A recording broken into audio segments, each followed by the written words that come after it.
సిద్ధమూలిక పరిచయాలు యూట్యూబ్ ఛానల్కి నమస్కారాలండి. నా పేరు కట్ట రమేష్. నేను ఒక చెట్టు కోసము చెప్పడానికి అడవికి వచ్చాను. ఈ చెట్టు పేరు సుగంధపాల వేర్లు మొగది చెట్టు. ఇది సుగంధపాల వేర్లుగా పిలువబడేటటువంటి చెట్టు. దీన్ని నన్నారి కూడా అంటారు. ఇది సువాసనిచ్చే సుగంధపాల వేర్లు. దీని శరీరంలో ఎటువంటి వేడిని కలిగించినప్పుడు దీని వేర్లు లోడుకోవాలి. ఈ వేర్లు ఒక 100 గ్రాములు వేర్లు తెచ్చుకొని నీడన ఆరనిచ్చి పౌడర్ వేసి పెట్టుకోవాలి.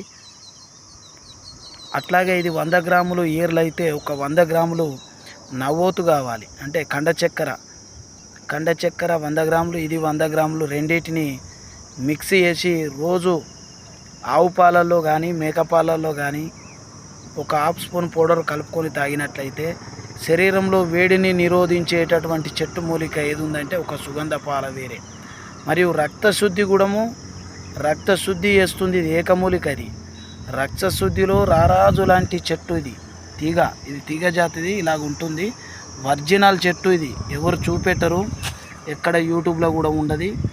ఇది ఏకమూలిక. దీని దొరకడం చాలా కష్టంగా ఉంటుంది. ఇలా గుర్తుపట్టాలి. మొగ చెట్టు ఇది, ఆడ చెట్టు వేరే రకంగా ఉంటుంది.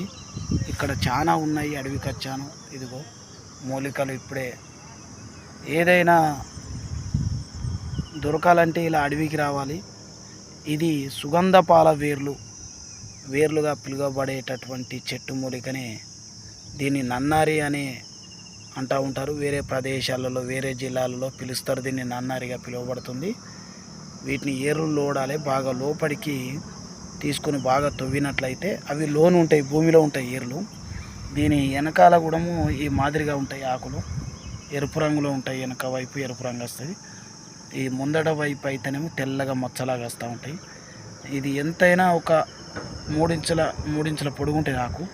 ఈ మాదిరి ఇది మొగ జాతికి సంబంధించిన మొగ చెట్టు. తీగ ఇలా ఉంటాయి. సుగంధపాల వేరు. ఇది మగవారికి రక్తశుద్ధిని పెంచుతుంది, రక్త వృద్ధి కూడా పెరుగుతుంది.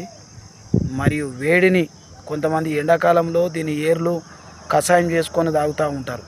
నన్నారి రసంగా వాడతారు. 21 రోజు వాడినట్లయితే శరీరంలో వేడి తగ్గుతుంది. మరియు రక్త వృద్ధి కూడా జరుగుతుంది, రక్త శుద్ధి కూడా చేస్తుంది. అందరికీ ధన్యవాదాలు. నమస్తే.